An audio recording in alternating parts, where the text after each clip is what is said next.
Coucou tout le monde, je vous retrouve avec Arnaud ici en Gironde. On est au sud de Bordeaux et on s'apprête à aller visiter Bordeaux à vélo. Et ouais, l'une des plus grosses villes de France. Peut-être qu'on va avoir le droit à un petit cannelé, une spécialité bordelaise.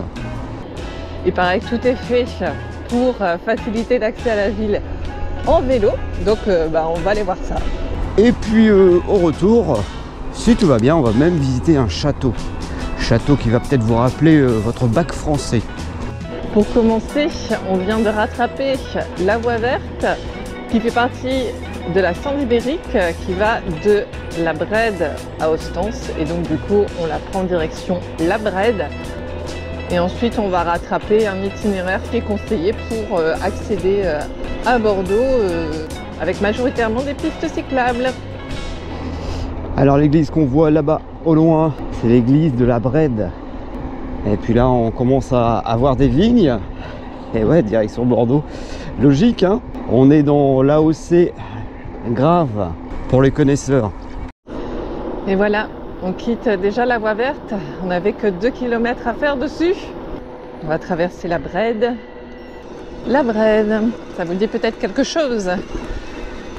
Si je vous dis Charles Louis de Secondat, baron de la Brède et de Montesquieu. Et oui, Montesquieu est né ici et il a vécu ici.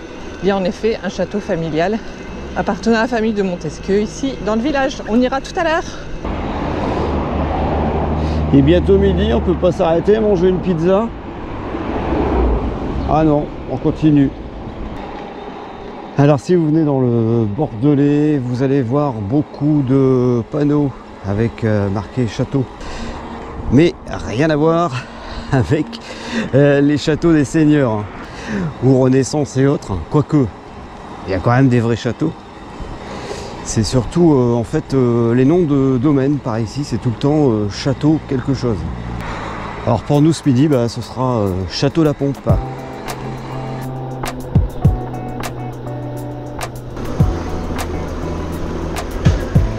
C'est jour de marché, ça a beau sentir bon, j'ai faim, mais non, on a un itinéraire et un horaire à tenir, direction Bordeaux.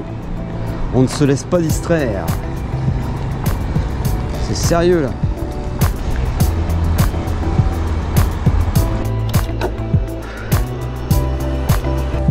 Alors comme nous sommes sur l'Euro Vélo numéro 3, on sait que la Norvège c'est tout droit. Voilà.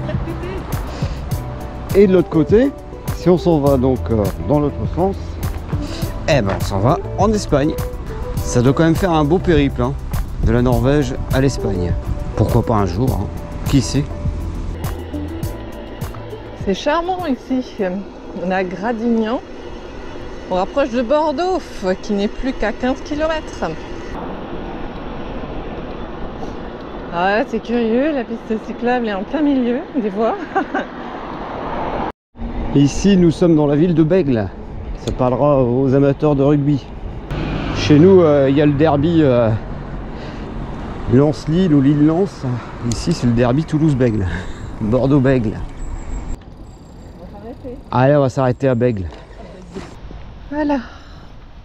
On est dans un petit parc à Bègles. On va s'installer pour déjeuner. Alors le chef vous propose aujourd'hui un menu gastronomique. Oui, une petite salade estivale avec des tomates, du chèvre, un peu de persil sur le chèvre. Feta. Ah, c'est de la feta. Ouais. Bon, au lait de brebis, ça n'a rien à voir avec la chèvre. Donc c'est de la brebis. Voilà. Et puis également un petit peu de pois chiches et puis également un petit peu de betterave. Voilà. C'est équilibré. Allez, bon appétit. Ou pas. Ou pas. Et voilà, poste terminé. Il nous reste quelques kilomètres à faire avant d'arriver à Bordeaux Centre. Et donc le stade de rugby Bordeaux-Bègles. Et on approche tranquillement mais sûrement de Bordeaux. Et ça construit hein. Avec tous les immeubles.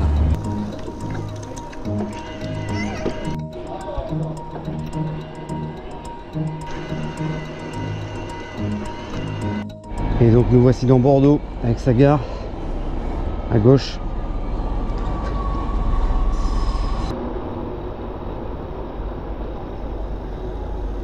La gare Bordeaux-Saint-Jean.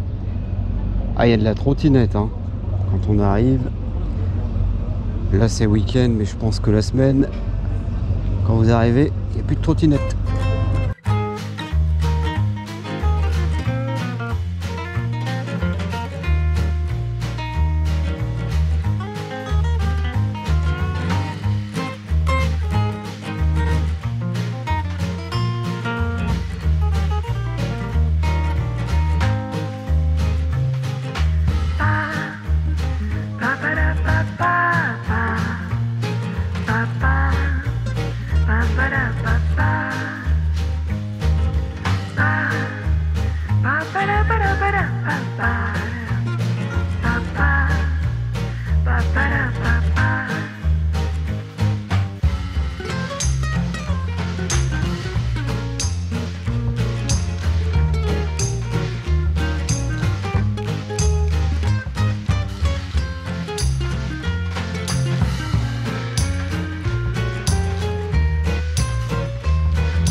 Là, on est en train d'essayer de dénicher l'adresse de deux grands chefs, un Britannique, Gordon Ramsay, créateur de cauchemars en cuisine, et la version française avec Philippe Etchebest. En fait, ils ont chacun leur resto ici à Bordeaux.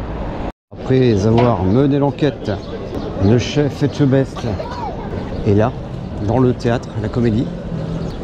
Et là, on s'en va voir Gordon. On l'a trouvé, c'est là. Intercontinental, le grand hôtel de Bordeaux. Et en fait, ils sont vraiment face à face parce que quand tu es sur la place, d'un côté, tu as l'Intercontinental, dans une des entrées, et en face, tu as le théâtre.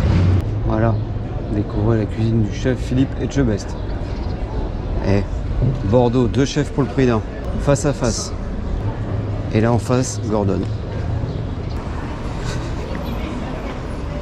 Tiens, si on se donnait rendez-vous dans 10 ans, place des grands hommes. C'est ici la place des grands hommes à Bordeaux. Et voilà, on quitte Bordeaux, tout doucement. Très très jolie ville, hein, Bordeaux. Et effectivement à faire à pied ou à vélo, mais surtout à pied, je pense au final. Là, c'est l'immeuble de la direction régionale des postes, télégrammes, téléphonie, ligne des Pyrénées.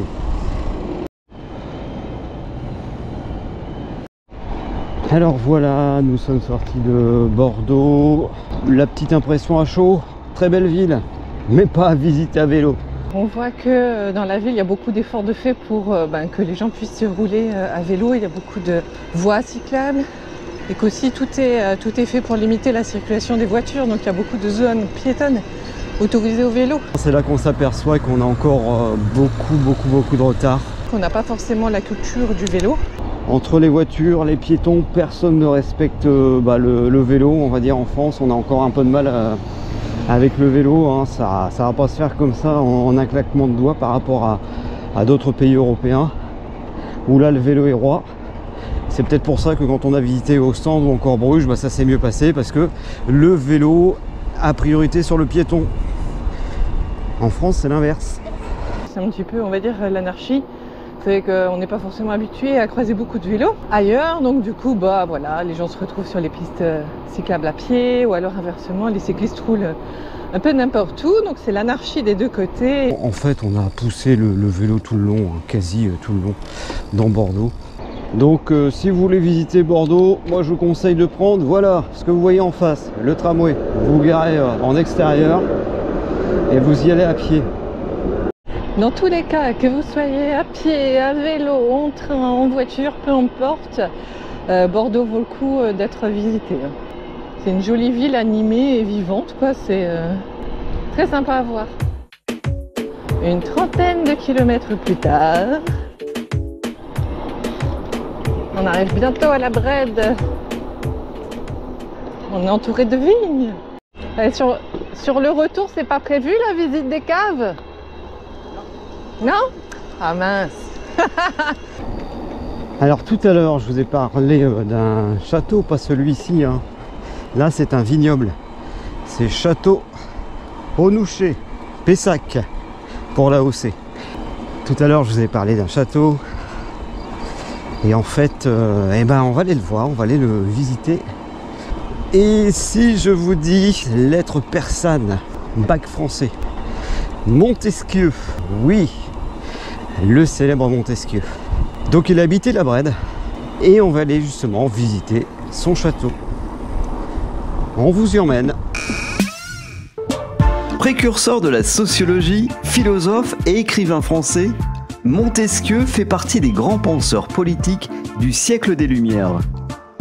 On le connaît pour ses lettres persanes, satire de la société française de l'époque, rédigées sous forme d'échanges épistolaires entre deux voyageurs persans.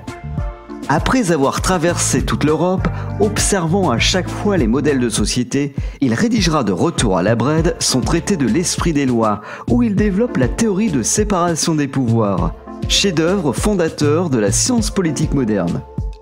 Dans son château familial, qu'il affectionnait particulièrement, ici à la Brède, on peut voir des effets personnels de Montesquieu, tels que sa canne qu'il utilisait quand il se rendait à l'Académie française, dont il a fait partie. On peut également se balader dans son ancienne ferme, ses anciens champs de vigne et ses jardins où il trouvait l'inspiration.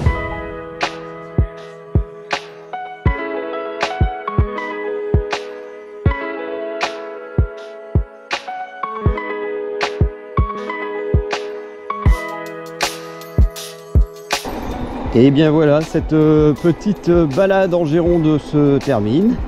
J'espère que ça vous a plu.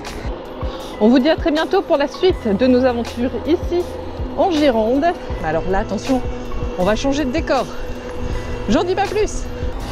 D'ici là, bien, vous pouvez toujours vous abonner pour ne rien manquer de notre actualité. Merci pour vos messages. Merci pour votre fidélité. Et merci de nous regarder, merci d'être de plus en plus nombreux à nous regarder. Ça aussi, ça fait chaud au cœur. Allez, on se dit à bientôt sur le vélo. Ciao, ciao, ciao, ciao, ciao.